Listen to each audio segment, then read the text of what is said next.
Okay, good afternoon, everybody, and thanks once again for joining us. It's nice to see some familiar faces from last week and then some new people as well. As we've just mentioned, I am recording today's session, so you'll be able to catch up on anything if you have to jump into another call or if you have to leave at any point. This is part 2 of a 3-part series of workshops. Part 1 was a more informal kind of exploration into the AdvanceHE Fellowship process, and then today Helen's going to delve a bit deeper into that. If you do have any questions, please feel free to raise your hand, and you can do that on the bottom banner and click into React, and then there's different options there. So you can raise your hand there, you can use the chat, just whichever's most comfortable for you, but do ask any questions while you're in here, and I can interrupt Helen as politely as possible to get them answered, or at the end, like Helen said, we're going to have plenty of time for a bit of a Q&A. So whenever you're ready, Helen. Brilliant. Yeah, so I'll try as well to remind myself to stop and check chat or check for any questions and as we go through. Let's have a look. Okay. So in terms of aims, I just mentioned to Savannah there, because we've broken up the workshop into kind of 3 parts, I'm going to really dive straight into the Professional Standards Framework 2023 that AdvanceHE has kind of developed and manages, and really unpick the descriptors and the criteria within that framework. So that's going to be the focus on today's workshop. So anybody who's interested in becoming recognised by AdvanceHE as some kind of fellow of AdvanceHE, the aim is to give you an opportunity to really think through the different descriptors and the criteria that you have to satisfy. So that's what today's all about. Just to remind myself with a couple of notes on the slide here, many, not all institutes have got an AdvanceHE accredited professional recognition scheme at their institute. Alternatively, you could apply direct to AdvanceHE. If you apply direct to AdvanceHE, then there's an application fee. So the advantage of an institutional accredited scheme is that it likely avoids that fee that an individual applicant would pay. Now, if you are planning an application via your institutional accredited scheme, then there's lots of variations I've come across that you should really dig into and dive into. So if your institute has got a scheme, really do look at the participant handbook. There'll be some kind of staff guidance, some kind of staff handbook, and there'll be individual institutional variations that you really should pay attention to and include in your application, so as to avoid avoidable referrals. So, for example, at my own institution, there's a real emphasis on peer observation and support. So part of the Northumbria application is to really talk about the lessons learned and your participation in the institutional POS schemes, or the peer observation and support scheme. In other institutions, and that's part of a large kind of individual reflective account. In another institution, it was a Scottish institution, rather than having one large holistic reflective account of practice, individuals needed to write a certain number of smaller reflective accounts of practice, and the number that individuals had to write depended on the descriptor that person was trying to achieve recognition at. So if your institution has got the scheme, please do consult the details of the scheme in detail before you go ahead and make an application. So in terms of names, I've put this one in again because after today's workshop, if you haven't yet already gone and consulted your institutional scheme, then you might want to go and do that. And when you come to search for information, if your institution is like Northumbria, if you type in FHEA or HEA, you won't get anything back.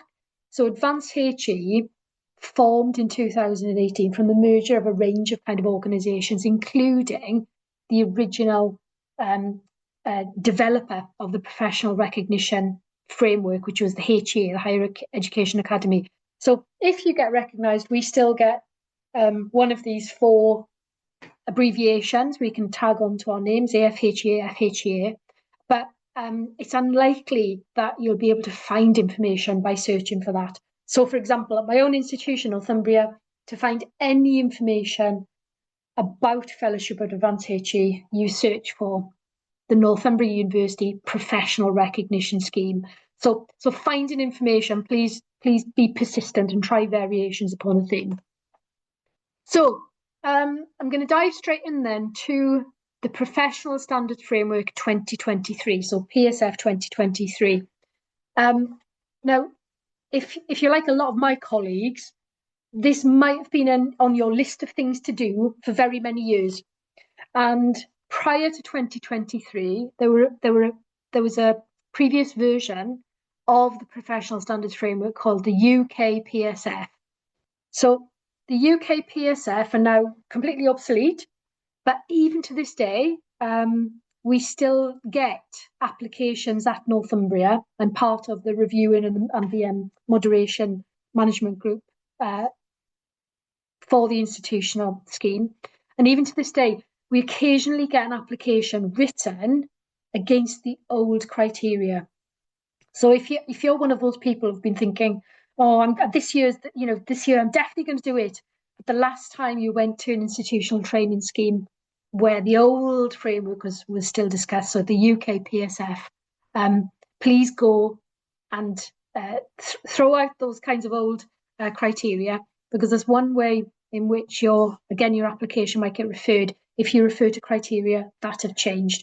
So this workshop is all about the PSF 2023, saying that the older framework, there was no big step change. There was an evolution, and there are some slight differences, but it's important to use the most current version. So this diagram on the slide has been directly taken from the PSF 2023, and it looks initially really, really quite busy, but it is kind of generated from the merger of 2 key elements. So there's a kind of, how would you describe that, kind of petal-like structure in the middle, which are 3 dimensions at the heart of the framework. And the 3 dimensions consist of 15 criteria or statements equally divided between these 3 dimensions. So core knowledge, so the skills, the experience, the qualifications that we possess as professionals in HE that enable us to be really, really effective practitioners. Areas of activity, so things we routinely do in learning and teaching as professionals in HE. And then professional values, the 3rd dimension of the framework. So basically the kinds of the manner in which we conduct the ethical and inclusive manners and our vision, the way in which we conduct ourselves professionally within HE. So each of these 3 dimensions has 5 criteria, and wrapped around these dimensions, so if I go back and merge these 2 elements of the framework together, wrapped around the dimensions are 4 descriptors. So descriptors 1, 2, 3, and 4. So descriptors, and I'm going to say it again, Savannah, they're not levels, they're categories. And even though I say that they're not levels, and whenever I hear other people giving workshops, they always say they're not levels, it's not hierarchical. I can just imagine people going, rolling their eyes and going, yeah, okay. But descriptors are not, they're not hierarchical. You don't have to start off at descriptor 1 and then progress through 2, 3, 4. Nope. It's not related to your grade of employment. It's not related to your job title. You can get professional recognition at any of the 4 descriptors simply based on the evidence that you can draw from your practice. It's really important that you actually apply for the descriptor that's right for your practice. So they're not levels, they're not categories. So if you apply for the wrong descriptor, you're not going to get award of another descriptor at a lower level because they're not levels. So it's really important to think through which of these descriptors best matches your practice. I think in the last workshop, but I'll highlight it here again, that AdvanceHE has got a free online, very easy to use fellowship tool, and the link is embedded in the slide, and Savannah's welcome to circulate the slides after the workshop. This tool asks you a number of questions. I can't remember how many exactly, maybe like 10 or 12, something like that. So it maybe takes something like 15 minutes. So it asks you a series of questions about your practice, you complete it, and then it emails you a kind of breakdown, a kind of spider diagram about where your practice fits into each of these descriptors. It's useful. I definitely recommend anybody who hasn't used it before to do it, but I wouldn't kind of take it as a definitive diagnostic tool, because certainly I've tried the fellowship tool a couple of times in the past, and maybe depending on how I feel, I get slightly different answers. So you use it like a kind of, I guess, a reflective tool. Now, in terms of the dimensions and the descriptors, I'm going to be shuttling between these two elements of the framework to give people an opportunity to kind of merge them together in their heads.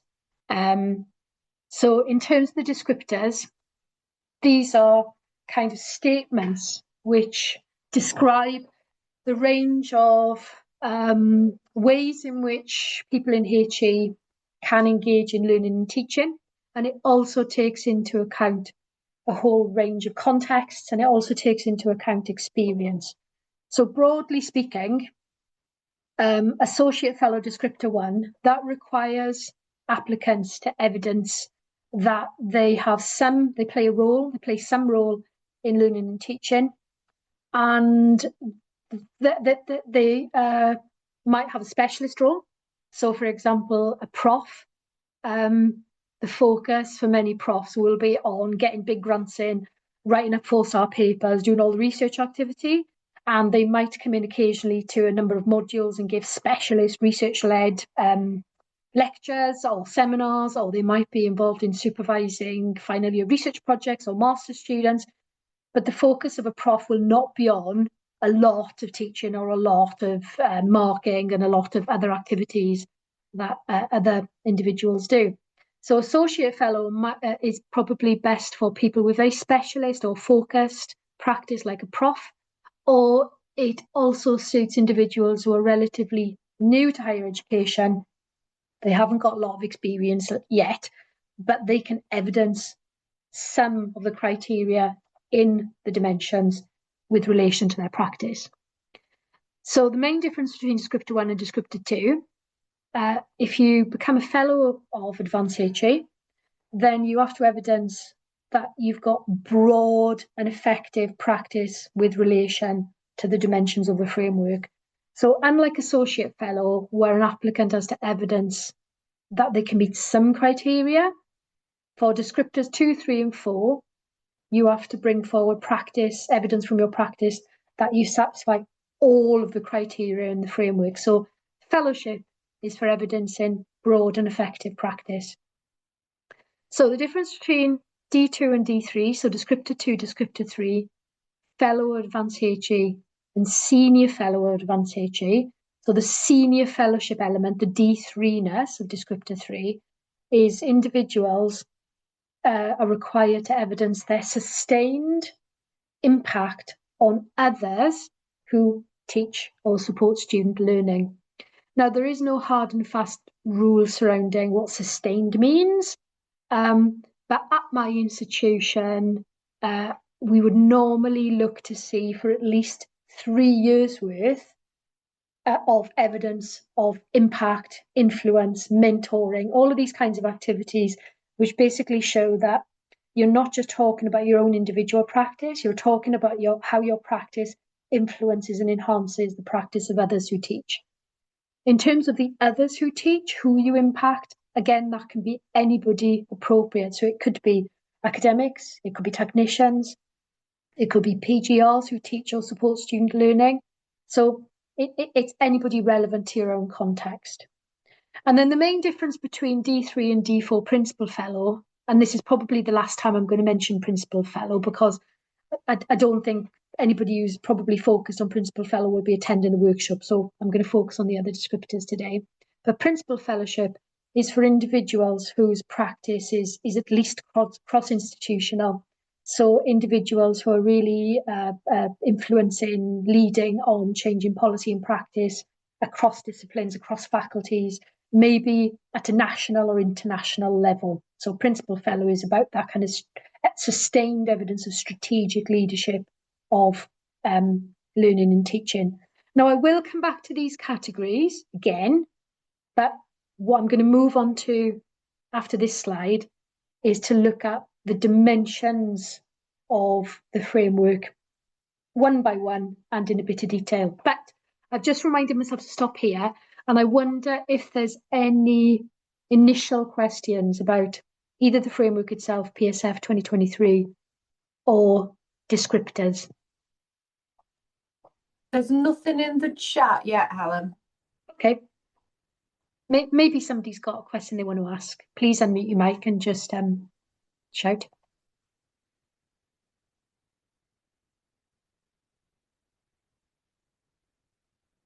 I'm going to take silence as everything's okay so far.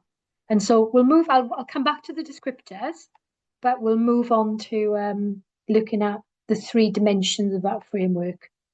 So areas of activity, core knowledge, professional values, we'll take them one by one and we'll look at the criteria within each one. And there are five statements within each of these dimensions. So I can never remember which one I put up first. So areas of activity, that's the first one. So in bold, whenever you're applying for recognition, I think it's really important to make it clear who you are and what you do. So in your context, you're asked to demonstrate these 5 statements or criteria. So the first one, some of the language, I never think the language is particularly kind of accessible or inclusive. So please do feel free to shout about what does that word mean? What does, I'm not too sure about what that actually means.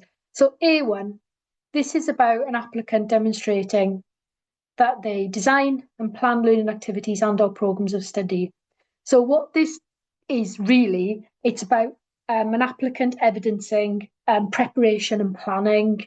And note it's learning activities or programs of study. So somebody new to practice might be very much focused on individual workshops, individual practical classes, individual equipment, standard operating procedures.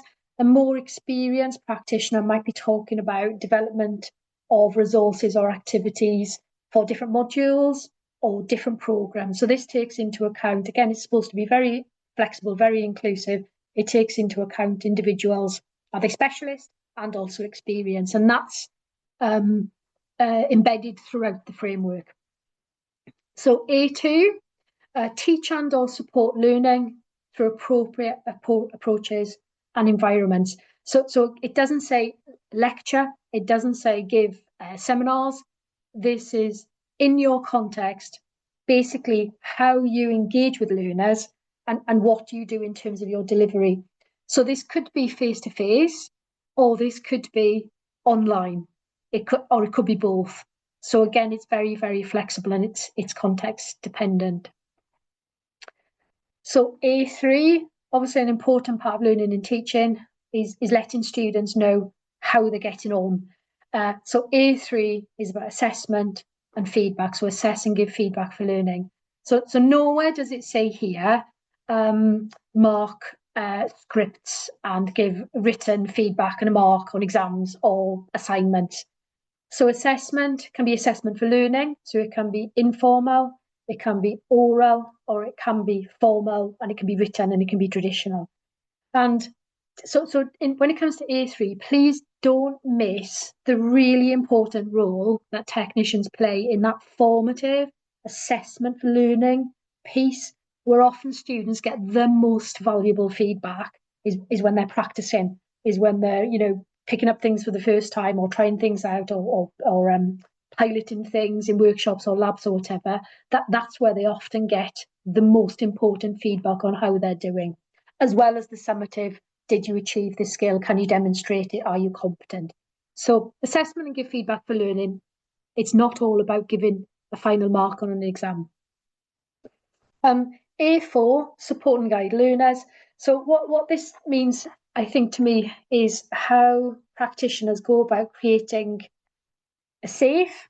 So again, don't miss the health and safety risk element or that technicians play, because an effective learning environment must be safe at first principles.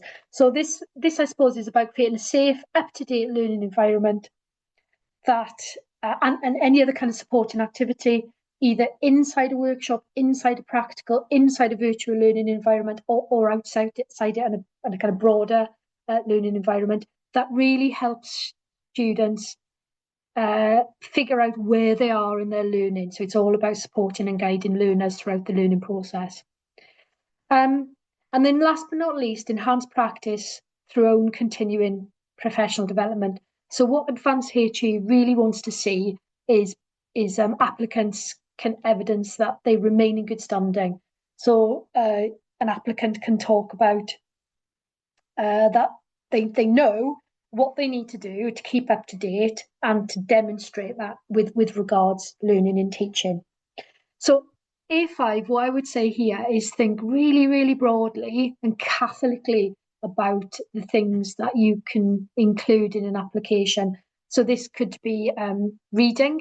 So we'll get on to other elements of the PSF 2023, but you are expected to provide a clear rationale for activities.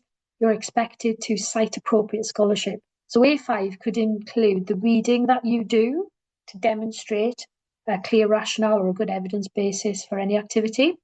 It can be attending various learning and teaching focused meetings. That could be within technical teams, or it could be at a module, or it could be at a programme level. It could be engaging in institutional or external CPD. It could be online, could be in person. It could be engaging with professional organisations like the NTDC. It could be engaging in any other kind of discipline-based professional bodies, accreditation meetings. It can be peer observation and support. So think really broadly about what you do for this A5 about CPD to enhance your practice. It's all about evidencing that you remain in good standing. So generally speaking, CPD should be current. So maybe up to the last 5 years, and try and make an application coherent. So anything you've done on the CPD side that is linked to what you're talking about in your application makes it really nice and coherent. And there will be different expectations for applicants going for the different descriptors. So I can give you an example from Northumbria, but please don't take this as a hard and fast rule. So Northumbria is accredited to award descriptors 1 through 3, so Associate Fellowship, Fellowship and Senior Fellowship. And in our staff guidebook, our staff handbook for applicants, the kind of ranges that are expected for A5 are for an Associate Fellow at AdvanceHE, maybe 4 to 9 kind of activities would be really good to see, normally expected in an application. For Fellowship, 6 to 15, big overlap there. So there's, no hard and fast rules.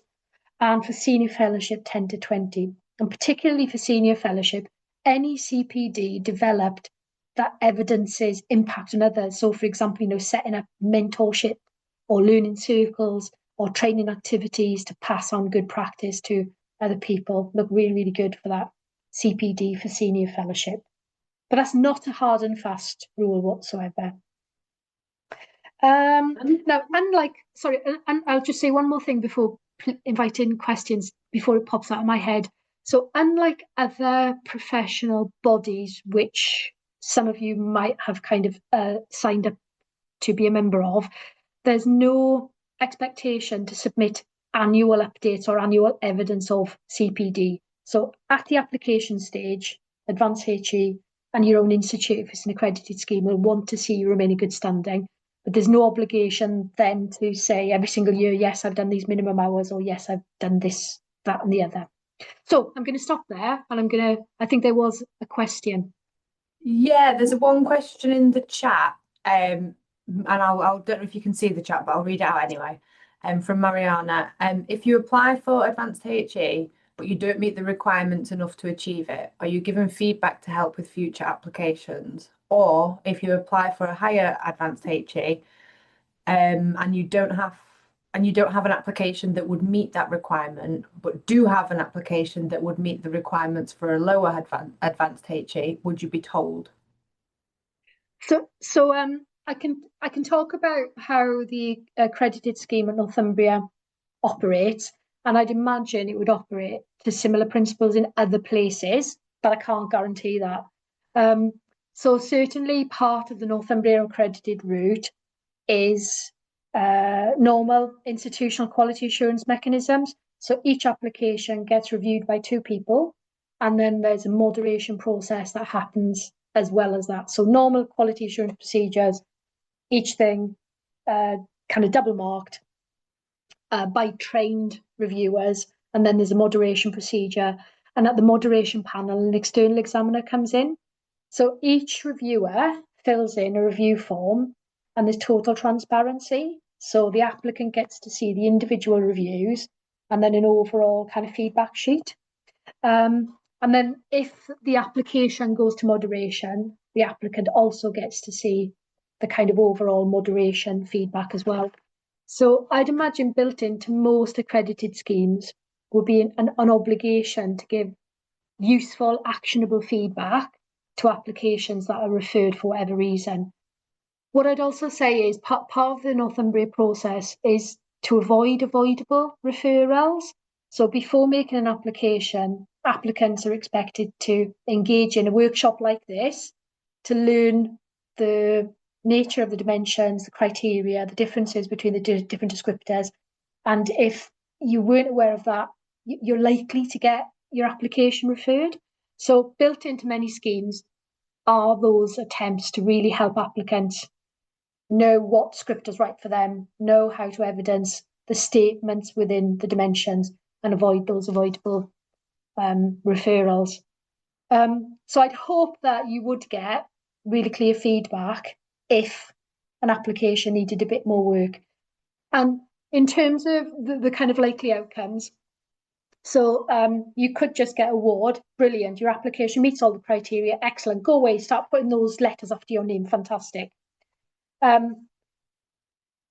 There's not just a single referral at Northumbria. There's a kind of referral which basically recognises that just a minor amend is required. So there might be just like a little bit more evidence needed for maybe one or two criteria. So an applicant then is asked to write an additional kind of paragraph or appendix just to say, here's the extra evidence that goes to the lead reviewer, and then the applicant is passed through. And applicants are required to kind of turn that round within an application cycle because it's a very short amend. There's a second referral which says, basically recognises that the applicant has got relevant experience from their practice, but there are more significant issues with the application that they require more of a significant amend, often a rewrite. So that kind of person, if they end up with, so A is award, B is minor amends, and C is you need to go back and think about this in a bit more detail, maybe a rewrite, and then the applicant's got a year to resubmit. There's a fourth award, which is D, and that is you've applied for the wrong descriptor, and you've applied for the wrong descriptor, you don't have enough evidence, and you need to go away and apply for the right descriptor. But I can't remember the last time that was ever awarded at Northumbria, because built into the application process is that obligation for individuals to go to an institutional workshop to simply make sure that they do know what they're applying for, broadly speaking, and how to do it. So does that answer your question, or do you have any follow-up questions? Making it accessible.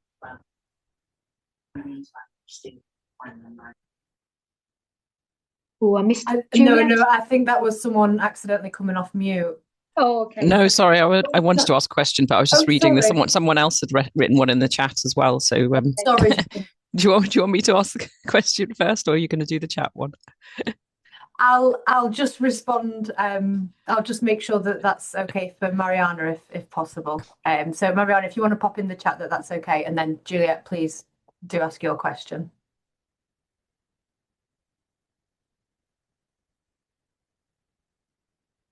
Marianne is happy with that answer, Helen. So Juliet, after you. Yeah, it was just more clarification, really. Yeah. So this, at the moment, you're just delving into the areas of activity, but that's all going to be related to teaching because the other one is core knowledge. So for what I was thinking, for instance, if we wanted to show continuing professional development and we're gaining more knowledge in our specialism as a technician, that's more likely to be in core knowledge than actually ability to teach, isn't it? So it wouldn't go into this section. Let me think. So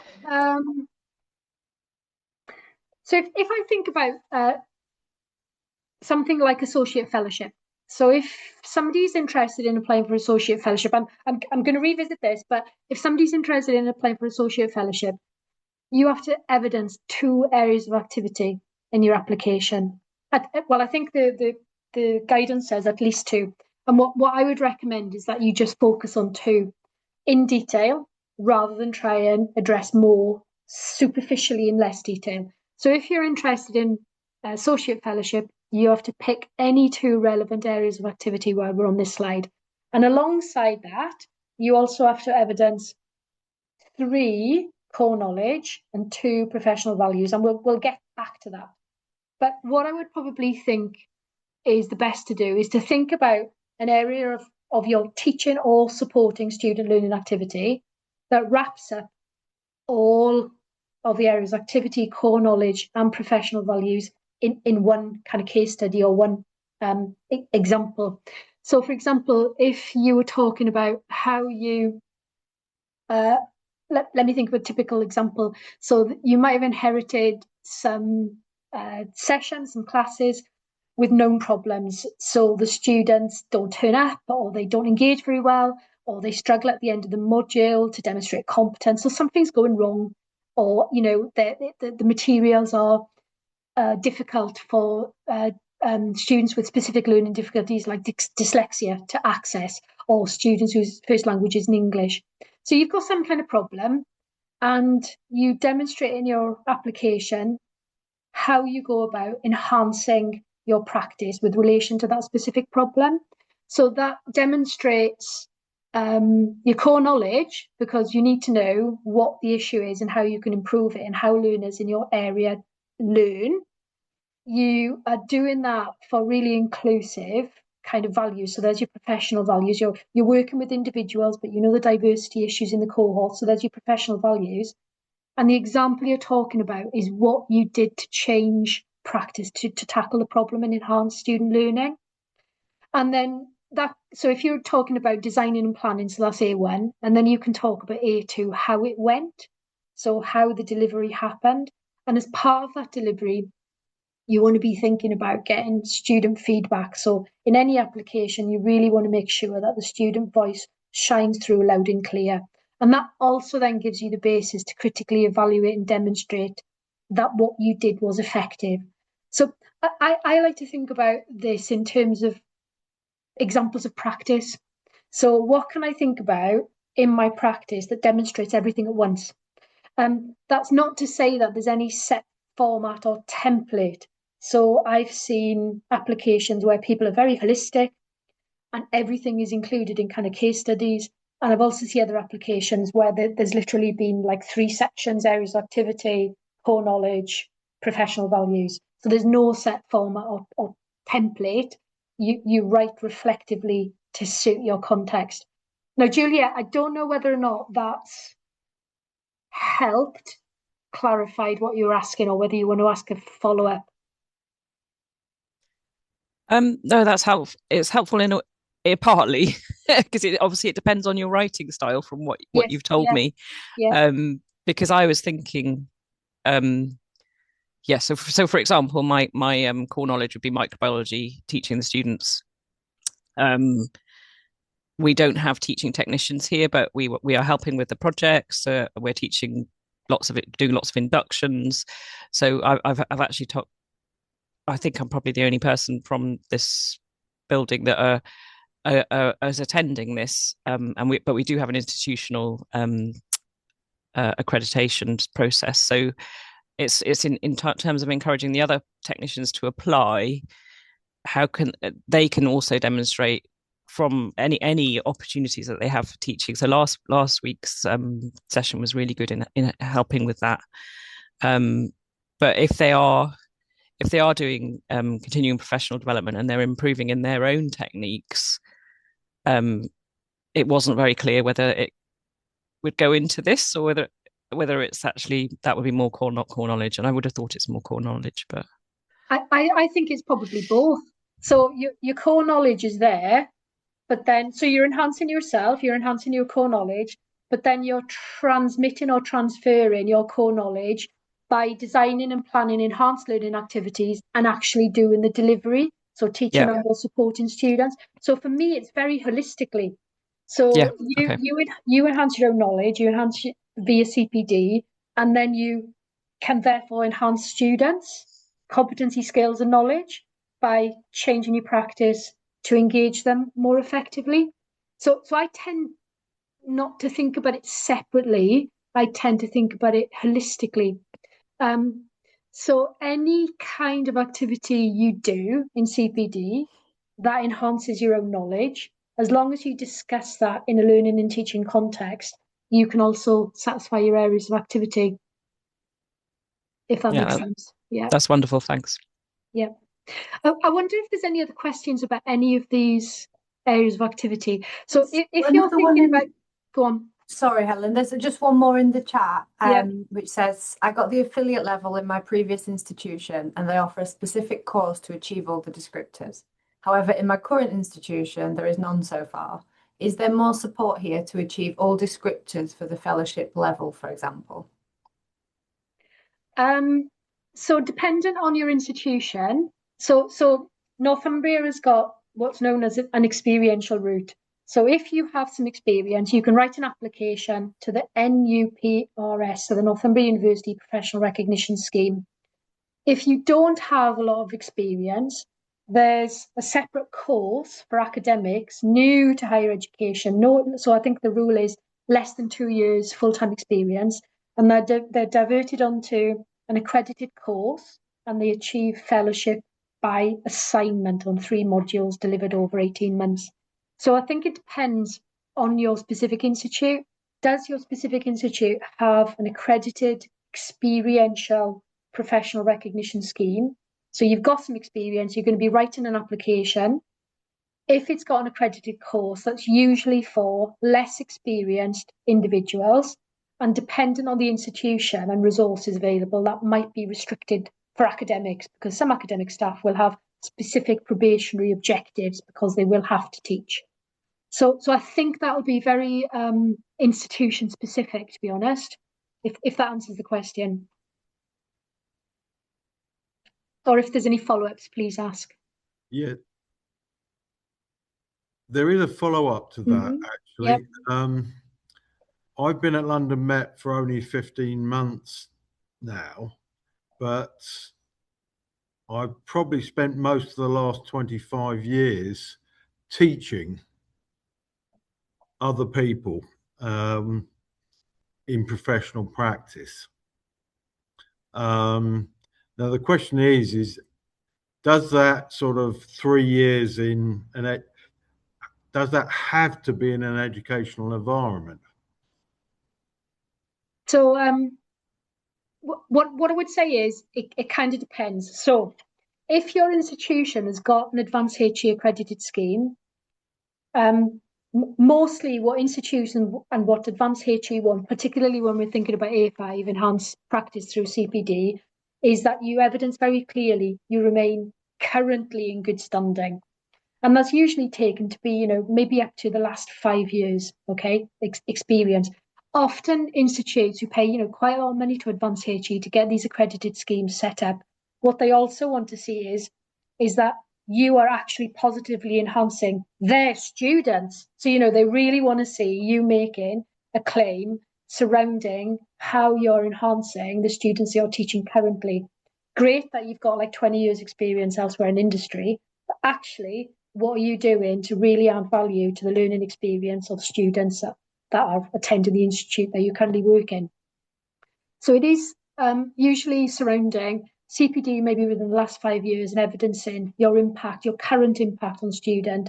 And again, make sure that you do get the student's voice shining through clearly in your application. Saying that, especially if you're applying for senior fellowship, where you're really aiming to make a claim that you're impacting, you've got a sustained record of impact on others who teach or support student learning. And also, if you want to explain part of the reason or the rationale why you're doing certain things in the way that you're doing, then you might want to naturally refer to what you've done elsewhere. So particularly if you've been working in industry and you know how valued the skills that you were teaching in industry are for current graduates, so you can really say with a lot of confidence that this is really going to enhance the employability of the students I teach, because I know that these set of skills or competencies or whatever are really valued in that sector. And I know that because I've been doing it for 20 years at this level. So I think so the main body of the application should be surrounding you saying, I'm remaining in good standing, I'm doing loads of CPD, here's the students, the impact on the students that I'm currently teaching. And as well as all of that, I know that I'm really enhancing the students' employability because the skills I teach are really highly valued in industry, because that's what I've been doing for the past 20 years or something. Does that answer your question, Rolf? Yeah, it actually does. I mean, literally just below me in the long atrium of the building, there is a display by the architecture course. There's about 100 models of buildings, schemes, etc. And I was looking down it and I suddenly realized that in 15 months, about 50% of those models were either I advised the students the best way of doing it, or I taught them how to do their drawings so that I could laser cut the materials for them so they could make the models. And right. I'm just thinking, would it be worthwhile me literally going down photographing everything and sort of that being an appendix in the application? So again, I think, so in terms of photographs and appendices, so some institutions take like quite a harsh cut off. So there's going to be this many words and that's it, no appendices, blah, blah, blah. But I always like to see a sneaky photograph in an application because there's no extra words. And if it illustrates the point being made, it's lovely. I've just read an application about field work and there were loads of lovely pictures about field sites.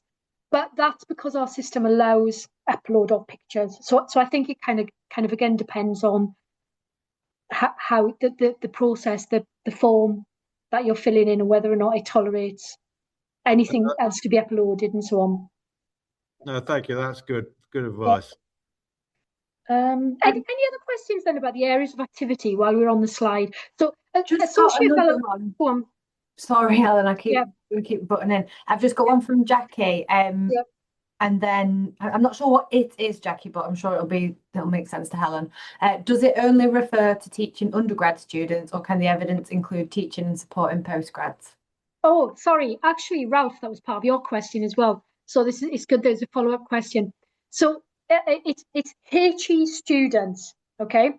But because HE is quite complex and evolving, it used to be just like undergrads and master students, but now it's complex and evolving. So it does recognise that many HE institutes have got foundation level years, so level 3 or foundation year or a year 0. So that counts. And also many institutes have got accredited provision for work-based learners. So for example, at Northumbria, we've got a big course for nurses, and often nurse practitioners come in for refresher training. So there's a whole range of HE students that could be discussed in an application. But what the main focus of your application cannot be is research PGRs. So PGRs are not considered to be HE learners. Now, the PGRs could form part of an application if part of your application is talking about maybe working with PGRs to enhance their teaching and supported learning practice, so part of the Senior Fellowship. But PGRs are basically apprentice academics, so they're researchers and they're not learners. So PSF applications, professional recognition, should focus on foundation year, undergrads and master students, and maybe work-based learners as well, depending on your institute. I mean, yeah, there's a good caveat to that, is that I've been teaching undergrads, masters, level 3 architects who, good question whether they're a stage above masters. Whether you classify them as PhD is a completely different matter, but they are level 3. And I've also been teaching staff as well.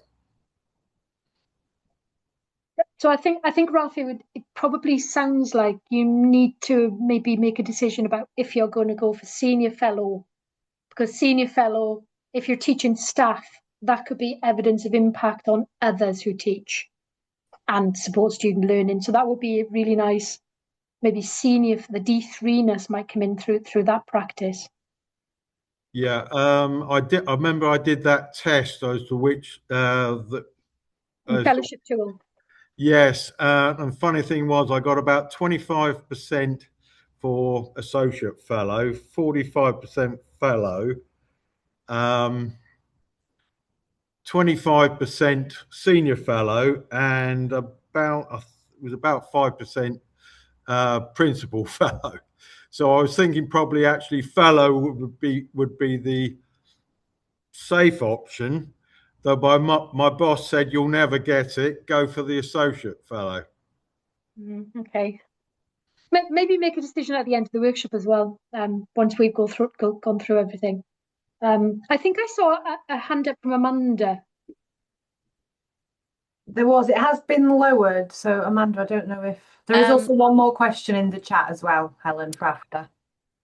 So my question probably quite neatly ties Ralph's last comment to the question in the chat. Yeah. Quite a lot of, because I work in a lab, quite a lot of the teaching that I undertake is staff and researchers to use pieces of analytical equipment. Yeah. So I guess my question tying the two things together was, is that something that can come into evidence of your practice if you're teaching those to carry out their own independent research, but then they are also going on to then teach undergraduates?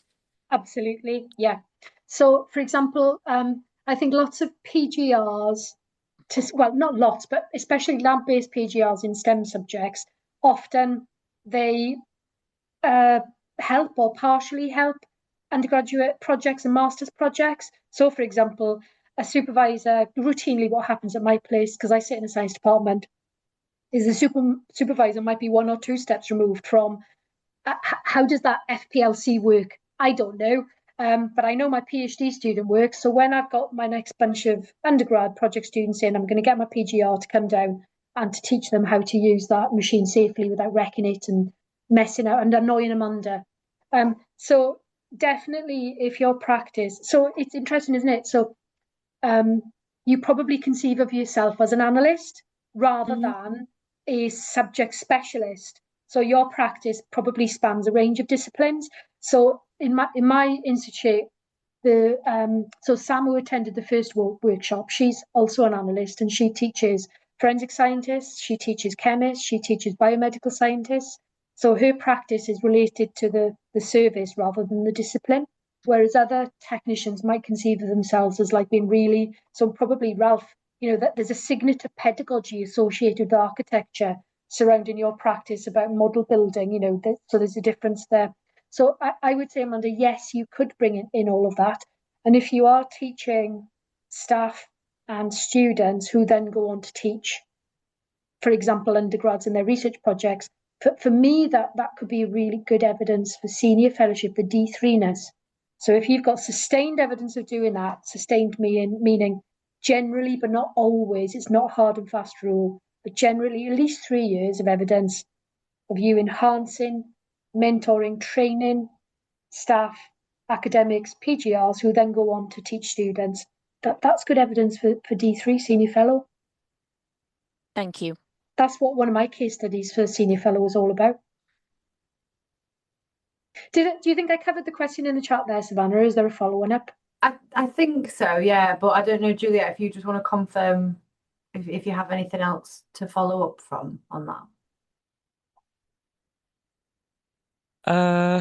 I did think of something, but I've forgotten. Put it in the chat when you remember it. Yeah, You can always ask it again.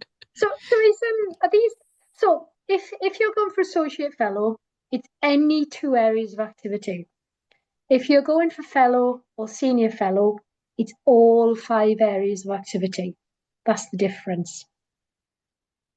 So is everybody reasonably clear about each of these areas of activity? Okay, we can always come back, but let's move on to the kind of second dimension of the framework. So this is all about core knowledge. And again, in your context.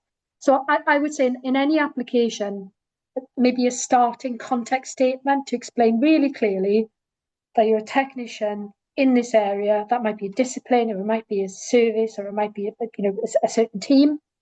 These are the kinds of students that I help. These are the kinds of activities that I support. These are the kinds of activities that I deliver, whether that's in person, online, or both. So really make your context clear.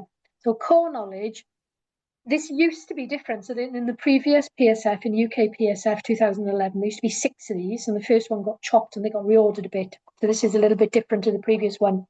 So the current PSF 2023 core knowledge criteria, first one is about how learners learn generally and within specific subjects. So for me, I suppose this is an applicant demonstrating clearly, especially from a technical perspective, demonstrating clearly that you understand the value of students learning through practice, through doing, because that's what a lot of technical activity is all about, is making sure the students are well trained, they're competent, they've got great skills. It's all about these enhancing students' employability. K2, approaches to teaching and or support learning appropriate for subjects and the level of study. So this for me, I think, is about an applicant demonstrating that there's a clear understanding about what's, I think, simple example, how you'd go about engaging students maybe in first year or foundation year, which would be very, very different to how you'd go about engaging students in their final year or master's level. So thinking about, Amanda, you're an analyst, how would you go about teaching a bit of analysis to criminology students as opposed to biomedical science students? Or other kind of differences in cohorts. So international students or foundation level students as opposed to A-level students or UK students. So this is about demonstrating that you know what an appropriate process is and how to deliver it in a specific way to meet the learning needs of your students. K3, critical evaluation as a basis for effective practice. So what informs your delivery, and how do you know your students are learning effectively? So important here, I think, critical evaluation is feedback. So where do you get feedback from and how do you use it to consolidate your understanding of what you're doing is effective, or to highlight areas where you could enhance practice a bit more? So student voice should shine through in applications, I think. But don't get, I think Sam mentioned this in part 1 of the workshop, don't get too hung up that you have got access to formal module evaluations or program evaluations or NSS feedback. That's often impossible for many academic staff as well as technical staff. But what you should do is try and get some feedback from somewhere. So I think Sam, Liam and Alison all mentioned that they asked students for their feedback, maybe pop it down in an email. If that's not possible, you could ask academic staff, you could ask your technical colleagues to comment on the feedback they've heard about your practice, but do try and get some feedback into an application. If possible, do you have any other metrics that you could use to draw upon to kind of measure success and impact? So anything that's useful, bring it into K3. K4, appropriate use of digital and or other technologies and resources for learning. So this could be what you do in classes, in workshops, in laboratories, or it could be online. It doesn't have to be online, but it could be online as well. And K5, this is the criteria I think that most academic staff cover their eyes and pretend it's not there, because it is quite a tricky one, I think. So the requirements of quality assurance and enhancement and the implications for practice. So I suppose for me, what this is about is demonstrating that you don't work in a bubble. So what quality assurances do you have to follow, and how do you follow them? And then what feedback do you get to then say, I need to change or enhance what I do? So this could be, do you teach on an accredited degree? So, you really do have to follow the accreditation requirements of that professional body. Do you have institutional kind of priorities surrounding widening participation?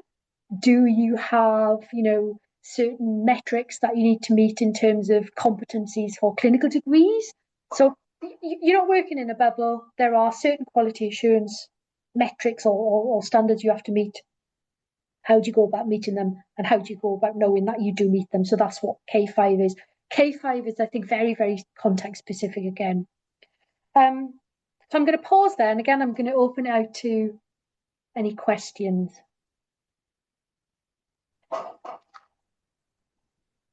There's nothing in the chat. I don't know if anyone wants to come off mute, you're more than welcome to. Helen, K5. Yeah. In my case, really K5 is one of the major things is assuring that students are safe when they are working in the workshops. And they cannot work in the workshops until they've had an induction. Yep. And as part of that induction, we do practical, they have to make something on the machinery so that we can see whether they can do it, and they don't get their card to access the workshops without doing that. Would that classify as K5?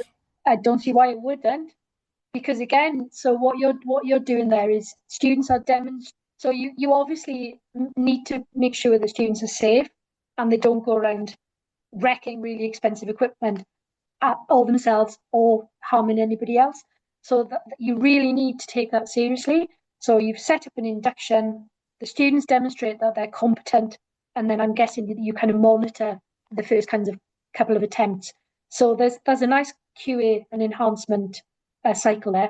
And I'm sure there's going to be some kind of architectural professional body requirements as well that you'll have to meet in the kind of practical settings that you work in. So you could talk about it from a safety perspective, but if there's elements of the QA from an accredited degree that you need to meet, you can bring those in as well. That's the funny thing about the professional body assessment, because there's nothing in our business that is a professional body assessment. Oh, okay. All right. Which is very weird considering it is dangerous machinery. Yes, I'd imagine. But so, yeah. We are on the cautious side, so we make sure that they know everything that can go wrong, and we show them how to do what we are asking them to do, and then we get them all to do it while we watch them doing it, and we give advice as they go. Yeah, and I would argue that kind of safety induction also enhances their confidence, and it makes that kind of setting a far more effective learning environment as well. Because if, first time you go into any kind of lab, there's a bit of cognitive overload. And as soon as all of that kind of stuff is demystified and you feel safe and you know what you're doing, that you can then start to learn once you've got all those kinds of barriers. Very much so. I mean, there's nothing like seeing the light go on in somebody's eyes when they realise that they can actually do something. Yeah.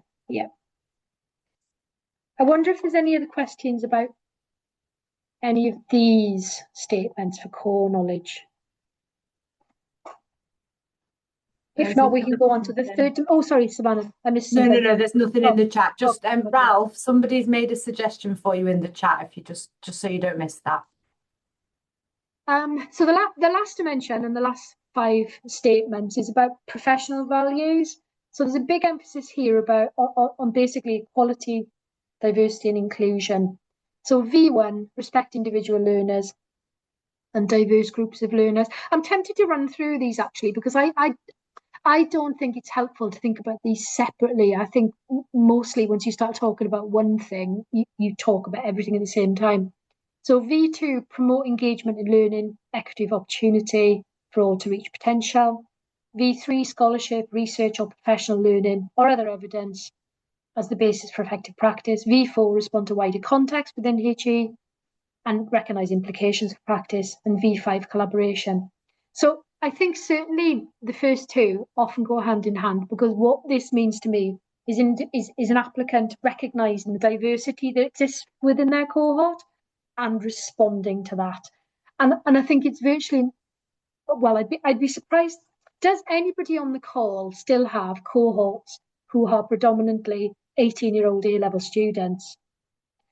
So I think those days for most people are long gone. So cohorts these days are very diverse. We might have international students. We might have a significant proportion of students with learning needs, differences and difficulties.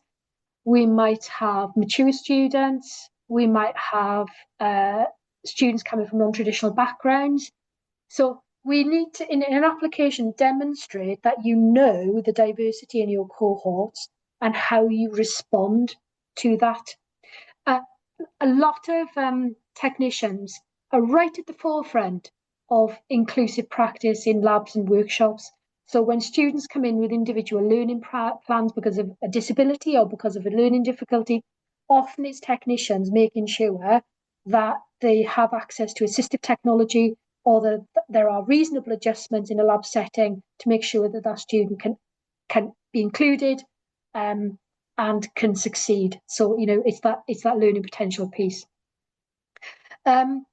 So scholarship, research, professional learning. I think we had some discussion in the last workshop about, oh my goodness, how much everybody loves reading a hardcore pedagogical research article. So if we look at V3, it doesn't say you need to cite pedagogical research articles. What it says is use appropriate scholarship. And that might be pedagogical research articles, or it might be other appropriate literature. So professional learning could be research, or it could be evidence-informed approaches. So I've recently read an application talking about the institutional wide access and participation plan and how that individual looked at that. And even though there are tiny numbers of travellers, gypsies and Roma students, Northumbria has got a relatively high proportion of them. So how practice was adjusted to make it really inclusive and welcoming for these very, very non-traditional students. V4, respond to the wider context in HE. So I suppose this is about thinking about a bigger picture and where your practice sits in HE. And for me, lots of technical work and practice is about employability. So often students who want to go into discipline-related sectors, they're going to be selling themselves, not just on the back of a good 2-1, but they're going to be selling themselves on the back of their skills, their competency, their training, their ability to work practically within that sector, within that discipline.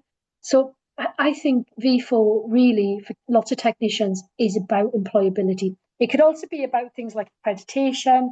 It could also be about things like widening participation agenda. So the bigger picture, wherever you sit, what were your priorities? Could be personal, could be institutional, could be discipline specific. And then last but not least, V5, it's evidence in how you work with others to demonstrate your effective practice. And this could be your technical colleagues, it could be academics, it could be PGRs who teach, it could be with students' unions, it can be with professional bodies. So it's whoever else are the relevant stakeholders for you to talk about here. So collaboration needs to be there, but I'd advise everybody to make it clear what your specific role in any group-based activities is. So collaboration, but here's how I added value. This couldn't have happened without my part in that practice or project. So collaboration is the last but not least. And I'm going to stop there. And I wonder if there's any questions about professional values. Nothing in the chat, Helen. Okay. So I said I'd come back to descriptors. So there's 4 descriptors, and I'll say some words about them all. So descriptor 1, associate fellow, generally the best suited for individuals who don't have that much experience or have very specialist practice. So this isn't about broad, evidence in broad practice, this is about evidence in specialist practice. So an associate fellow needs to demonstrate that they've got effective and inclusive practice in at least 2 of the 5 areas. And I always recommend 2 in depth is better than more than 2, more superficially in breadth. So I'd say go for depth rather than breadth.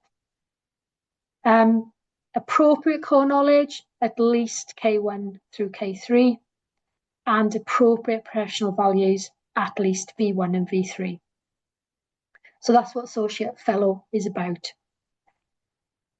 If we move on to descriptor 2, or fellowship, this is for individuals with a reasonable body of experience, because unless you've got that broad experience, you won't be able to demonstrate evidence drawn from your practice to satisfy all of their activities, all of the core knowledge, and all of the professional value statements.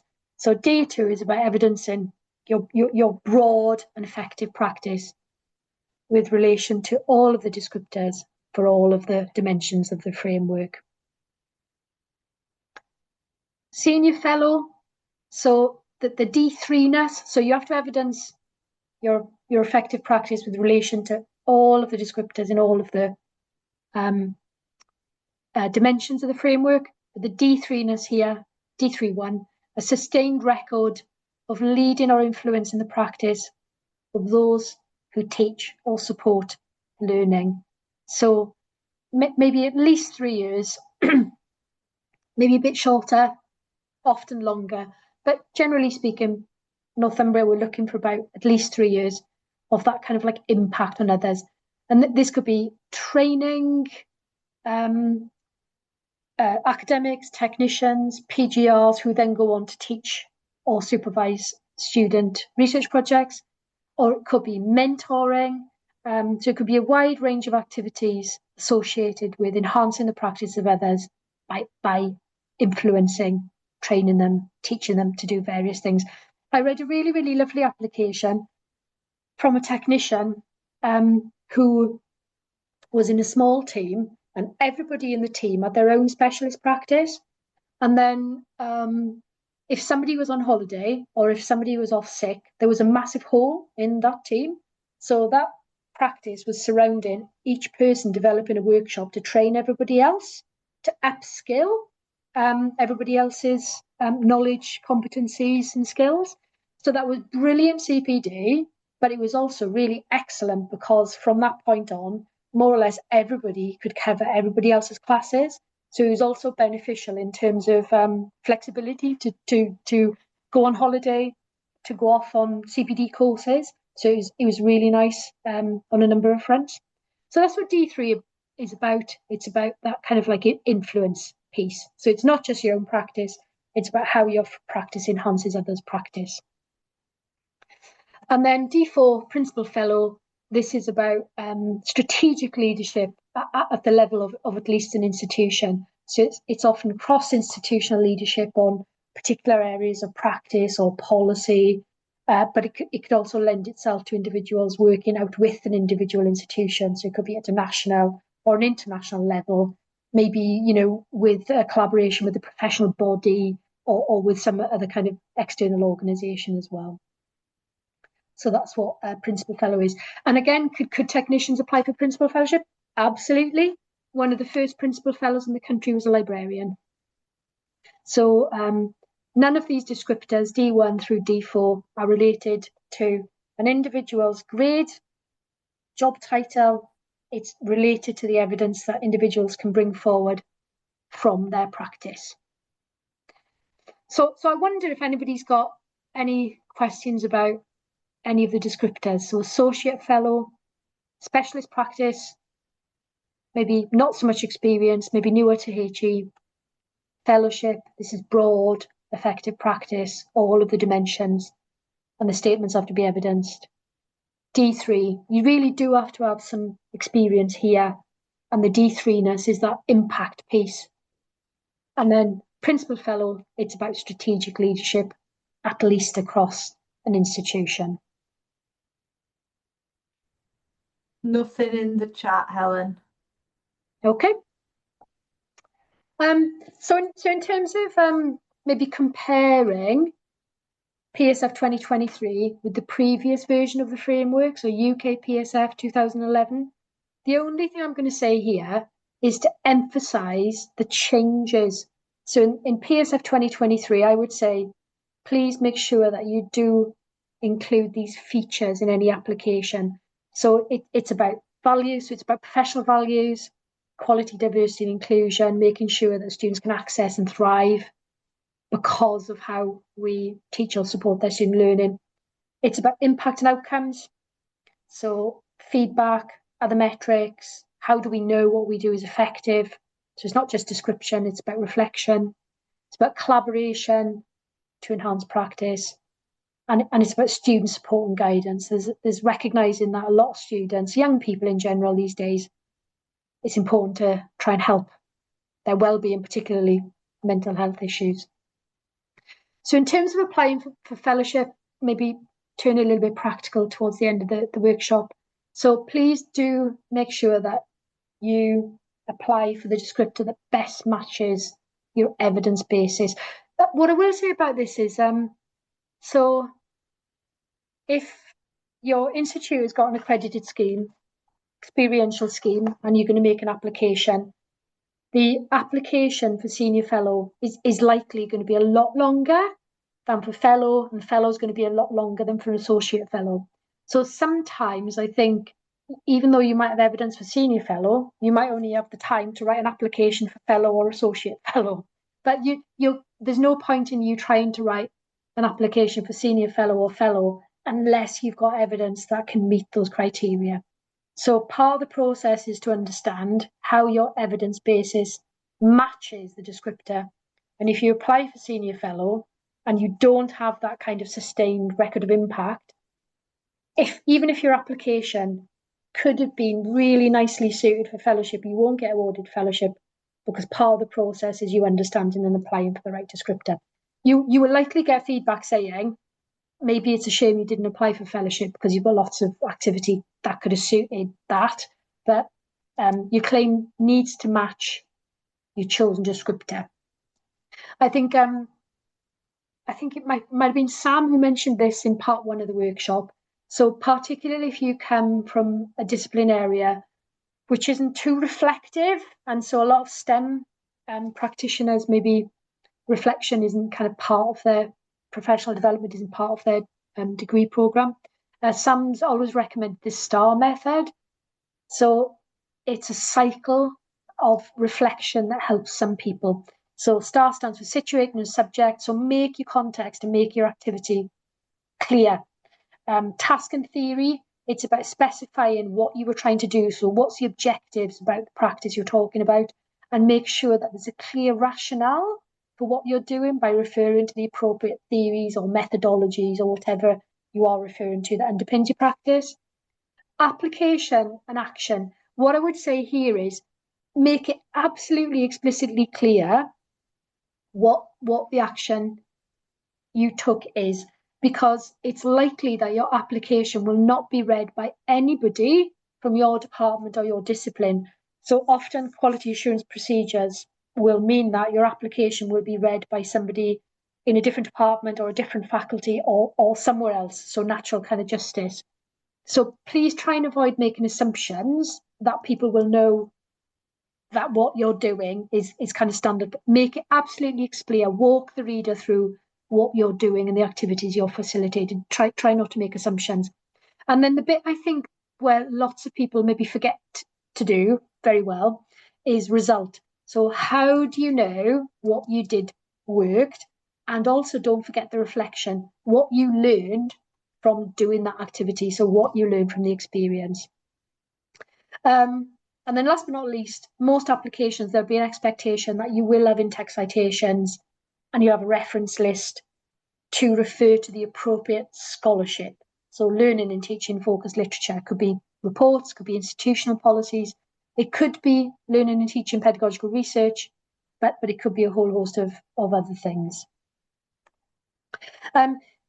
You will also need some kind of referees and advocates, and the number will vary depending on the descriptor, and some schemes will need maybe one or both of them to already have some kind of category of fellowship.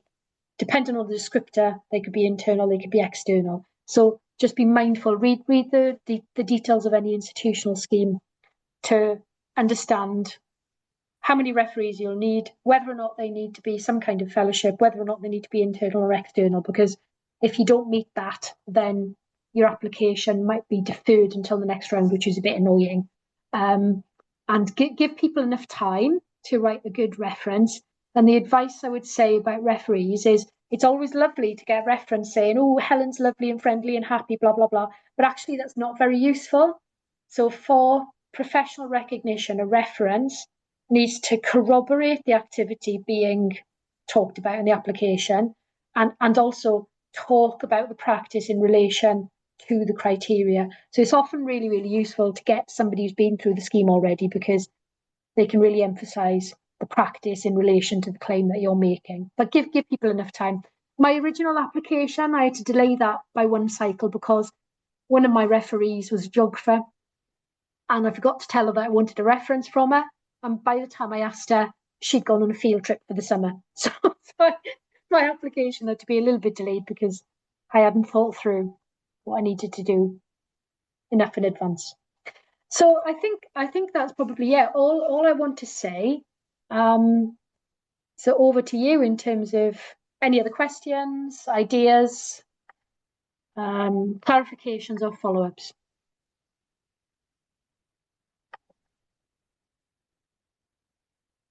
And I can check the chat myself now. I believe we covered everything that came through, but if I am wrong there, anyone, then do please let me know.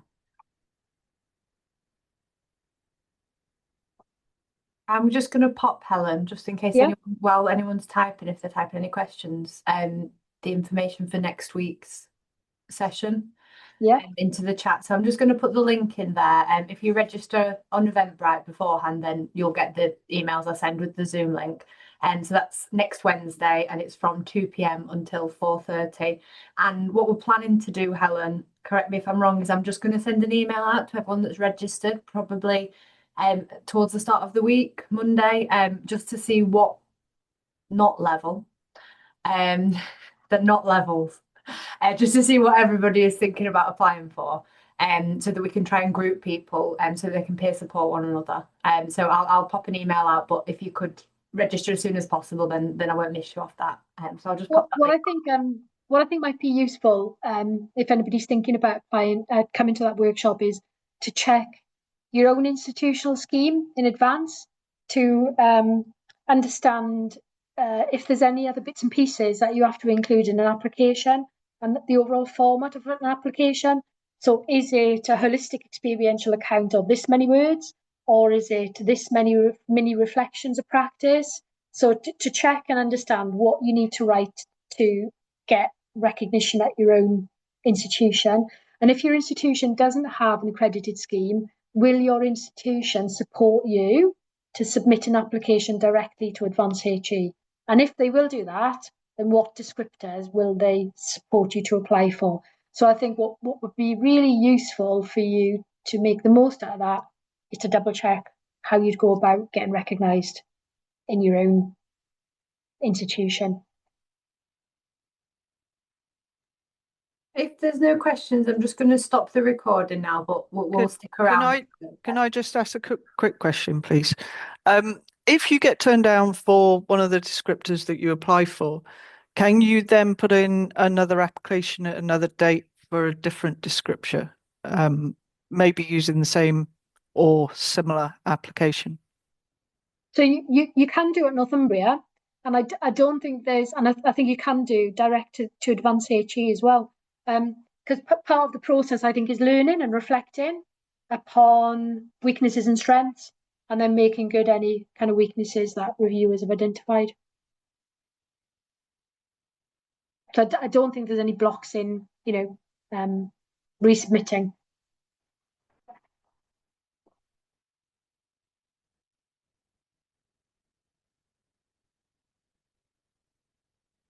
One more question there in the chat, Helen.